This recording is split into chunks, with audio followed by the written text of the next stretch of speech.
Assalamualaikum warahmatullahi wabarakatuh.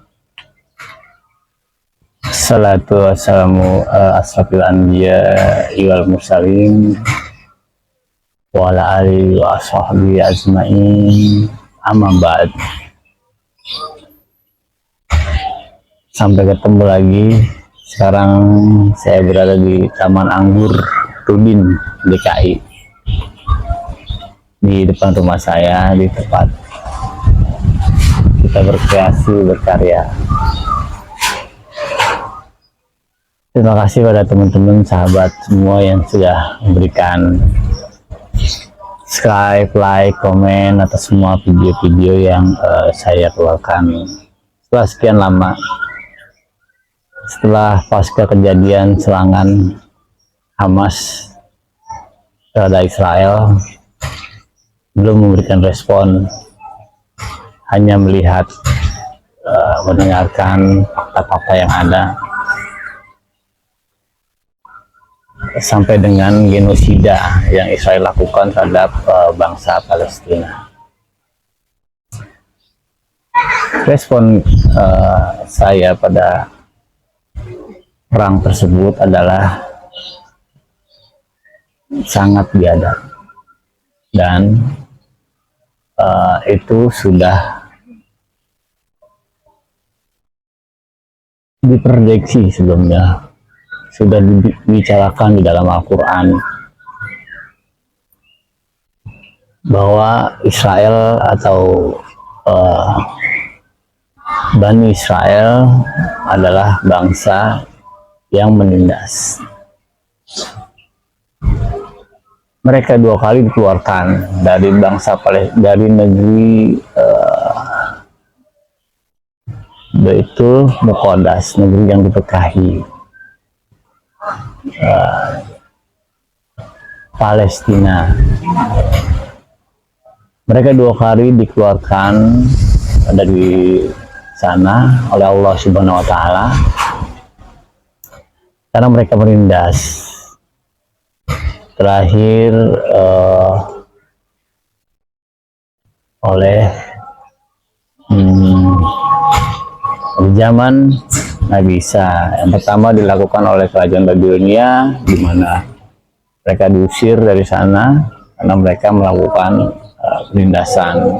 Kemudian pada zaman Nabi Isa alaihissalam, ketika mereka melakukan praktek-praktek penindasan seperti riba, penipuan, sampai dengan pembunuhan terhadap Nabi. Berbagai hal yang mereka lakukan sehingga mereka kembali lagi ke dalam negeri Palestina adalah untuk menguasai Palestina. Sebenarnya ketika mereka boleh mendiami negeri Palestina adalah ketika mereka mengikuti perintah Allah Subhanahu wa Ta'ala. Namun ketika mereka zalim, maka mereka diusir oleh Allah Subhanahu wa Ta'ala.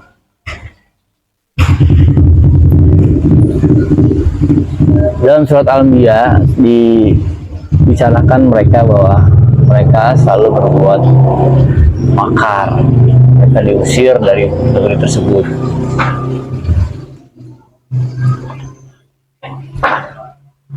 Sampai sekarang mereka memenuhi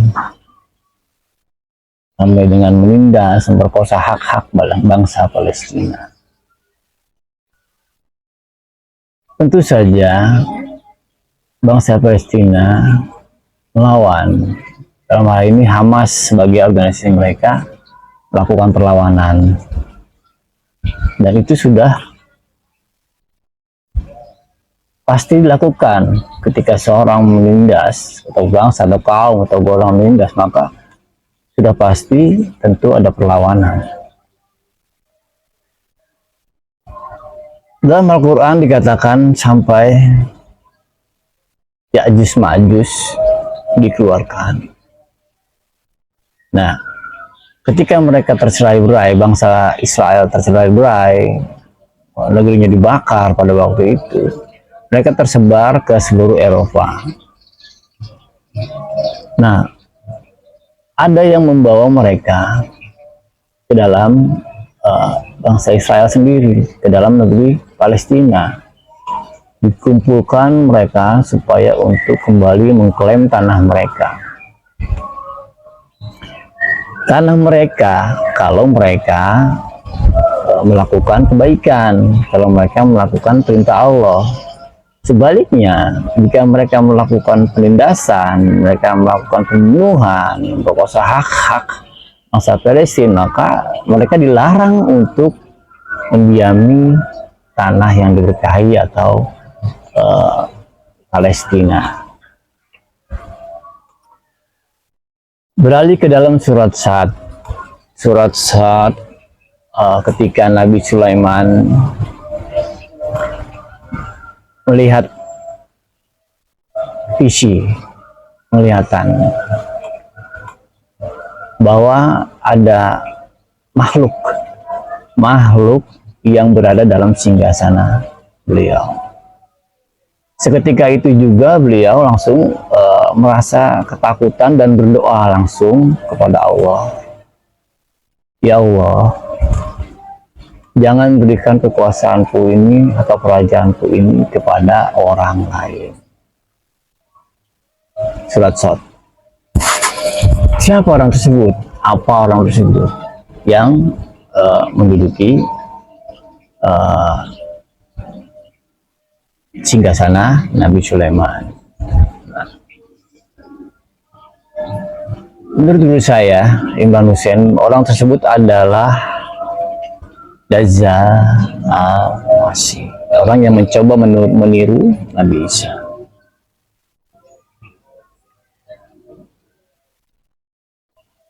Nabi Isa sendiri dijuluki al-Masih, artinya orang yang diurapi, orang yang selalu didekati oleh malaikat, orang yang disentuh oleh malaikat. Dari awal ketika Bunda Maryam melahirkan, kelahiran Nabi Isa itu ditolak oleh rabi Yahudi. Mereka bilang anak haram dan lain sebagainya. Untuk itu ketika Maryam datang ke kampungnya, ke wilayahnya lagi, itu dengan perasaan yang sangat campur aduk. Maka Allah kan menyuruhnya untuk berpuasa bicara, biar sang bayi yang berbicara. Ketika bayi berbicara, semua terkejut. Nah, sampai dengan dewasa, Nabi Isa menyebarkan kebaikan, mengajarkan agama Allah. Mereka rabi-rabi ini terkenal licik, melakukan praktek-praktek penipuan, praktek riba. Suatu ketika Nabi Isa datang ke dalam Masjidil Al-Aqsa, menemukan mereka para rabi ini sedang melaksanakan praktek riba. Nabi Isa membalikkan meja mereka, malah sambil mengusir mereka. Nah, dari saat itu juga rabi-rabi ini melakukan konspirasi jahat kepada kerajaan Romawi dan hingga akhirnya menyalib Nabi Isa. Nah, kembali lagi ke awal, ketika makhluk tersebut ada, makhluk yang dilihat oleh Nabi Sulaiman ini mencoba untuk mengikuti Nabi Isa,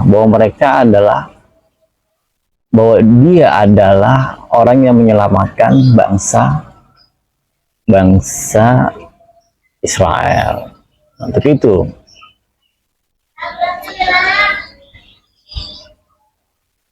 dia tidak bertindak sendiri. Dajjal al-Masih tidak bertindak sendiri. Tentu dia punya pasukan.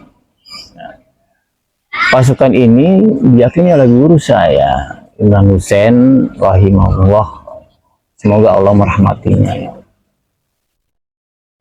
mengatakan bahwa pasukannya itu adalah Ya'juj Ma'juj yang menciptakan peradaban modern barat. Ya'juj Ma'juj ini mengumpulkan semua orang-orang Yahudi untuk kembali ke tanah mereka dengan meyakinkan mereka bahwa ada kejayaan negara Israel. Ya'juj Ma'juj ini juga yang membawa kerusakan kepada peradaban-peradaban lain. Mereka membawa kebudayaan yang rusak.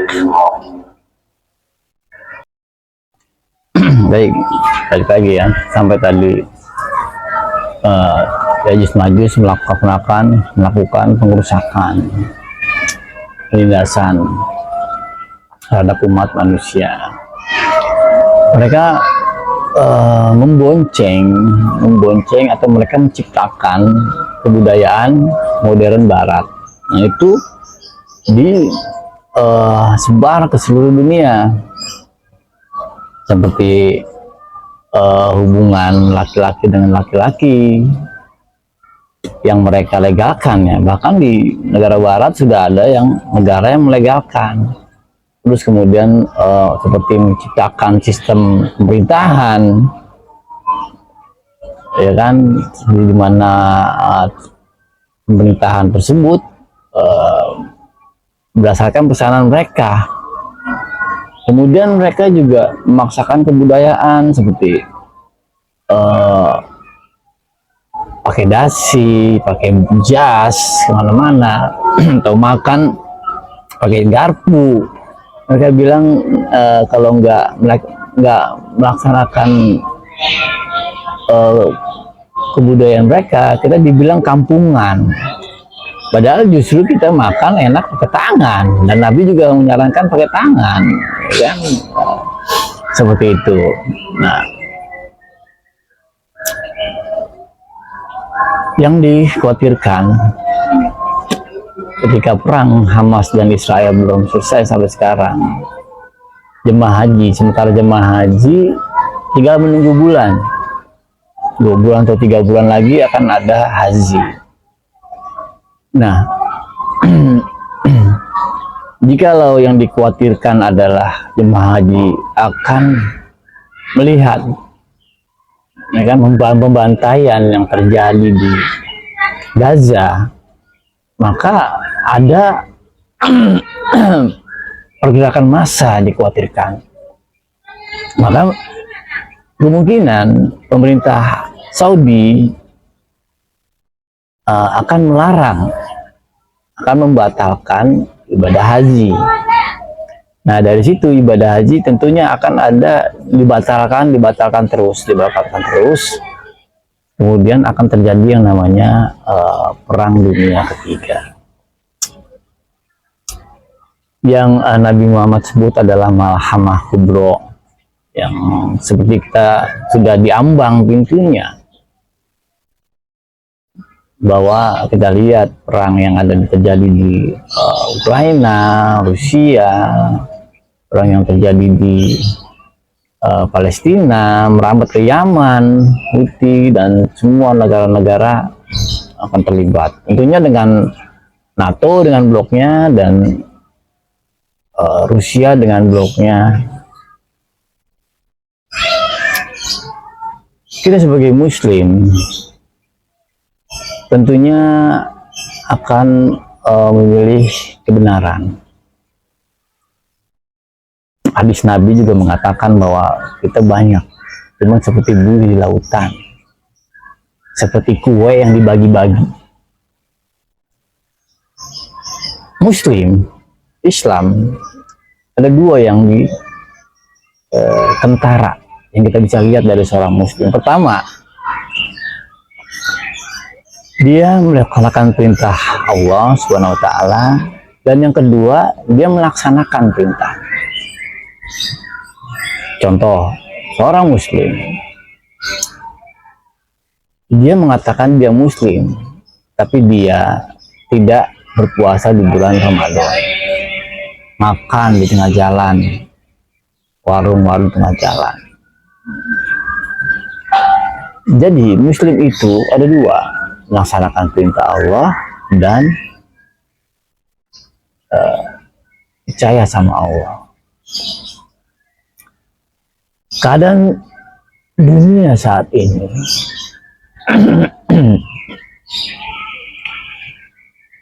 sangat tidak menentu. Kita lihat punya blok-blok, ada NATO, ada blok BRIC yang di antara Rusia dan Cina. Mereka sudah diambang peperangan. Indonesia, negara saya yang tercinta, dengan undang-undang yang menyarankan kita untuk bebas aktif. Namun kita diamankan juga tentang menghapuskan penjajahan di muka bumi. Nah, terkait dengan Palestina dan Israel, jelas-jelas adalah penjajahan. Untuk itu Indonesia harus lebih berperan untuk segera menyelesaikan permasalahan tersebut. Dalam Al-Quran, dalam surat Al-Maidah jelas bahwa kita tidak boleh berteman dengan Yahudi dan Nasrani yang berteman dan satu sama lain. Kita nggak boleh mengambil mereka sebagai pemimpin mereka, sahabat mereka, tidak boleh. Siapa dalam hal ini yang saat ini ya, dikatakan di dalam Al-Quran, yaitu blok NATO, di mana mereka Yahudi dan Nasrani bekerja sama, berteman satu sama lain. Jelas-jelas apa yang dikatakan Al-Quran mereka lakukan. Namun di dalam Al-Quran juga disebutkan sebaliknya ya, bahwa orang-orang yang lebih dekat cinta dan kasih sayangnya kepada kalian adalah orang-orang yang mengatakan mereka adalah Kristiani. Mereka yang masih mengadakan biarawan, kependetaan, masih melaksanakan yang namanya cinta kasih. Siapa yang kita lihat sekarang? Mereka ada Rusia, di mana mereka sangat baik hati terhadap kaum muslim. Di mana-mana mereka membela muslim, seperti yang di Suriah, di Chechnya. Sekarang kita harus pintar melihat keadaan, kita sinkronkan dengan kitab suci kita, Al-Quran. Nah, kesimpulannya adalah ketika keadaan dunia sudah tidak menentu, kita sedang berada di ambang peperangan, ya, di depan pintu gerbang peperangan, kita harus bersikap. Hal pertama yang harus kita lakukan adalah, pertama sekali nih, adalah generasi muda kita. Generasi muda kita yang jelas-jelas sedang diserang oleh kebudayaan modern barat itu, dimana kita lihat sendiri di pantai-pantai mereka telanjang, tidak memakai baju, pakaian, apa namanya, monyet. Lihatlah monyet, nggak ada bagian, nggak ada baju, dan tidak punya rasa malu sama sekali. Itu pun ada di dalam Al-Quran. Kunu kiradatin khasiin, kunu kiradatin khasiin, jadilah kera yang hina. Kenapa itu bisa terjadi? Ketika mereka tidak boleh mencari rezeki, ya, nggak boleh memancing hari Sabtu, ya, ketika Allah melarang itu, mereka lakukan sebaliknya, mereka memancing hari Sabtu dan akhirnya mereka dikutuk menjadi kera yang hina.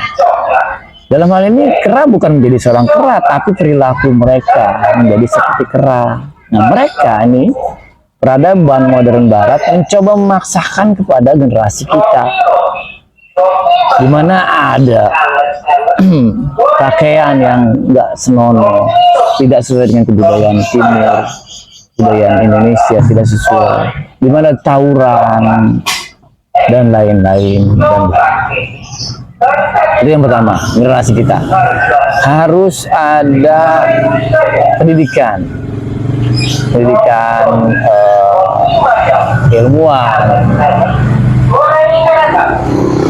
Yang pertama sekali yang saya sarankan adalah tentang Al-Quran. Generasi muda saat ini harus mencintai Al-Quran, memahami Al-Quran. Ketika kita sudah mencintai dan memahami Al-Quran, kita tidak akan takut mati, kita tidak akan takut sedih. Al-Quran sebagai pedoman kita, itu yang pertama. Yang kedua, tentunya kita harus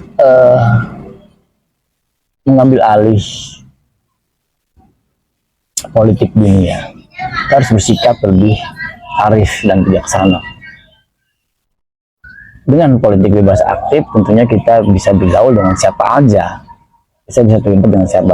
Namun ketika bergaul dengan seseorang yang akan membawa keburukan, maka segera tinggalkan.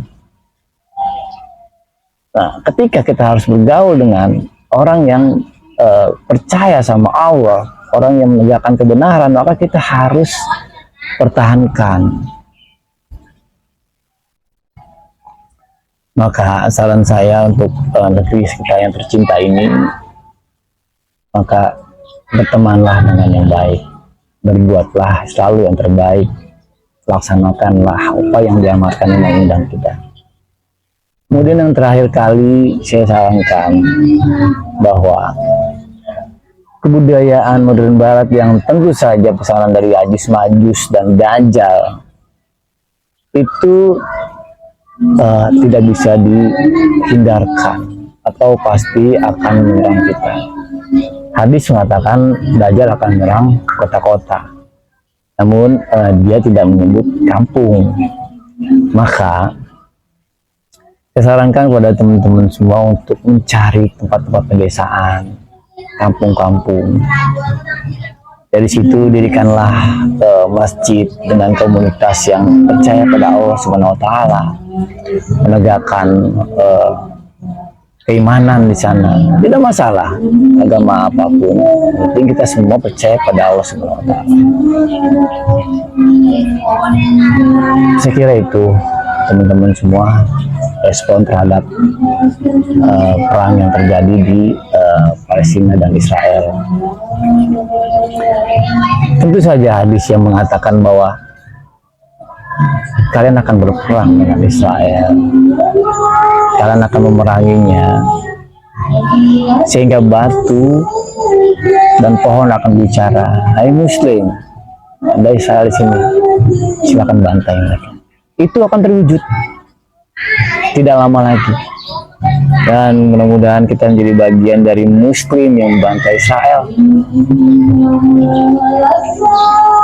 Israel yang menindas, Bani Yahudi yang menindas, bukan Bani Yahudi atau Israel yang percaya pada Tuhan.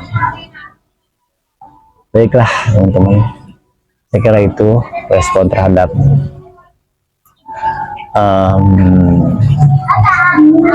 perang Hamas dan Israel yang terjadi saat ini.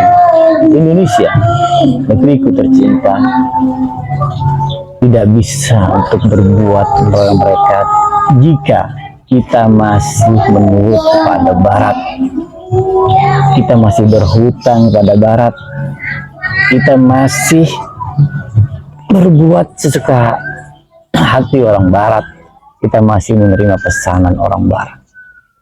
Kita tidak punya kemerdekaan diri. Buatlah Indonesia merdeka dulu, bebas dari penjajahan, baru kita bisa untuk menyelamatkan saudara-saudara kita di Palestina. Wabillahi taufiq wal hidayah. Assalamualaikum warahmatullahi wabarakatuh.